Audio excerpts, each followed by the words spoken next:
Buenas tardes y muy buen domingo. Nos acercamos a la palabra de Dios para compartir nuestra oración de hoy. El pasaje que leemos está en el capítulo 22 del Evangelio según San Mateo. Cuando los fariseos se enteraron de que Jesús había hecho callar a los saduceos, se reunieron con él y uno de ellos, que era doctor de la ley, le preguntó para ponerlo a prueba: Maestro, ¿cuál es el mandamiento más grande de la ley? Jesús le respondió: amarás al Señor tu Dios con todo tu corazón, con toda tu alma y con todo tu espíritu.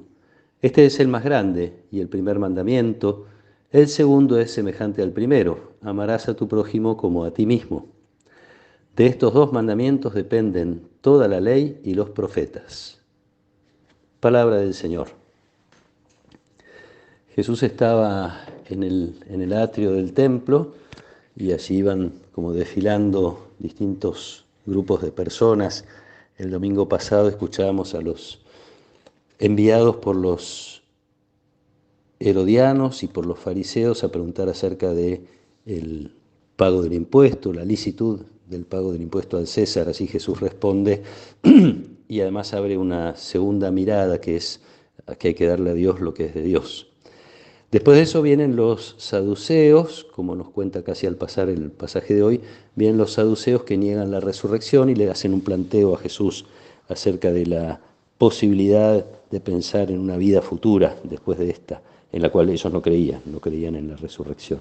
La primera intervención era, y Jesús lo nota y se los hace ver, era tendiendo una trampa. Hipócritas, ¿por qué me tienden una trampa? La segunda, los saduceos hacen un relato un poco irónico acerca de, por ahí lo recordarán, un hombre que se casa con una mujer, muere sin dejar descendencia, entonces la mujer se casa con el hermano, muere también, y así con los 7 hermanos, y entonces preguntan de quién va a ser esposa, suponiendo que hubiera una resurrección. Bueno, después de este encuentro de Jesús, los fariseos, un poco adversarios de los saduceos, porque los fariseos sí creían en la resurrección, habrán sentido que si Jesús estaba en contra de los saduceos, por ahí estaban a su favor, a favor de los fariseos. Que hacen un planteo que no necesariamente es para pelear o para discutir, como fue en las otras oportunidades. Simplemente dice que le pregunta para ponerlo a prueba. Uno podría decir, está como examinando a Jesús, a ver qué opina, examinándolo con algo que es un problema viejo en el pueblo de Israel.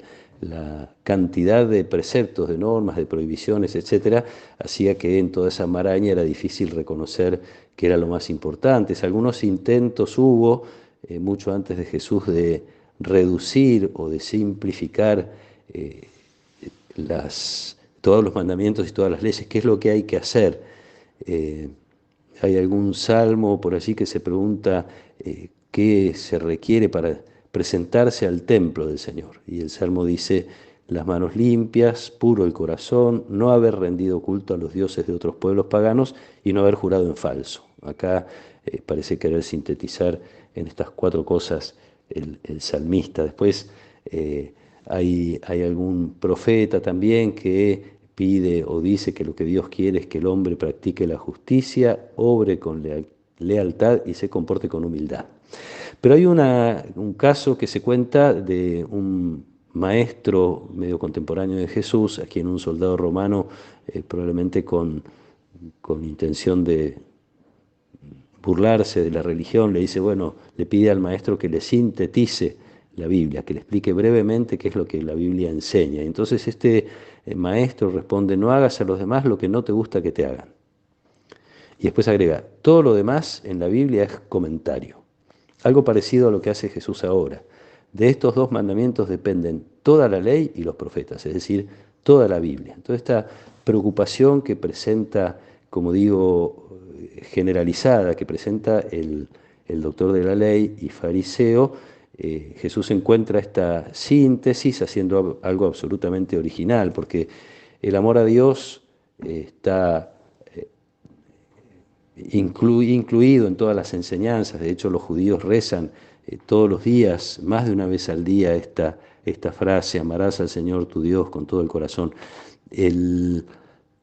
lo original de Jesús es que une a este primer mandamiento el segundo, algo parecido a lo que hizo con el impuesto al César, el derecho del César y el derecho de Dios. Ahora hay uno más. Le preguntaron por el primero, pero él une a este primer mandamiento otro, que es el del amor al prójimo como a ti mismo.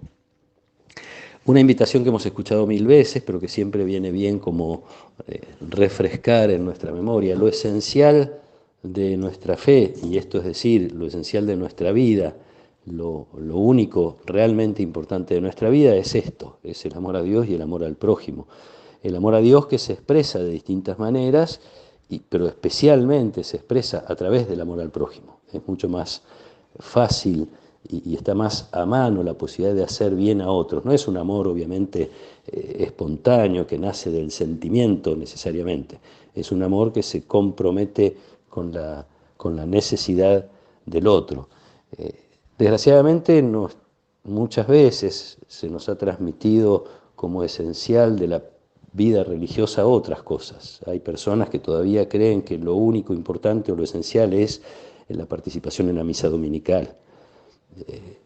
A veces olvidan la necesidad de que esto sea una respuesta de amor a Dios. Personas que han centrado su vida religiosa o su vida moral en 2 o 3 mandamientos, cosas que consideran que son terribles de violar o de faltar a ellos, y olvidan a veces lo esencial. Y esta es una de las cosas que nos han criticado, que nos critican con razón, más allá de que haya personas que se escudan en esto para no comprometerse a la asistencia a la misa, pero muchas veces uno puede escuchar, yo veo a las personas que van a misa y después veo cómo se comportan. Y esta incoherencia entonces hace que las personas terminan no creyendo en nuestra religión, en el fondo, o nuestro modo de vivir la relación con Dios. Una invitación a la coherencia, una invitación a descubrir que nuestra fe es verdadera y se manifiesta en las expresiones de amor que tenemos para con los demás. Este amor extremo, que es al prójimo como a ti mismo, que es desear e intentar para el otro todo aquello que deseo e intento para mí. Es un ejercicio difícil de hacer, muy sanador, pero una invitación muy fuerte y difícil que el Evangelio nos hace, o que Jesús nos hace a través del Evangelio. Quería terminar con un cuentito muy breve, también para despertar el deseo de reconocer la importancia de nuestro compromiso. A esto voy.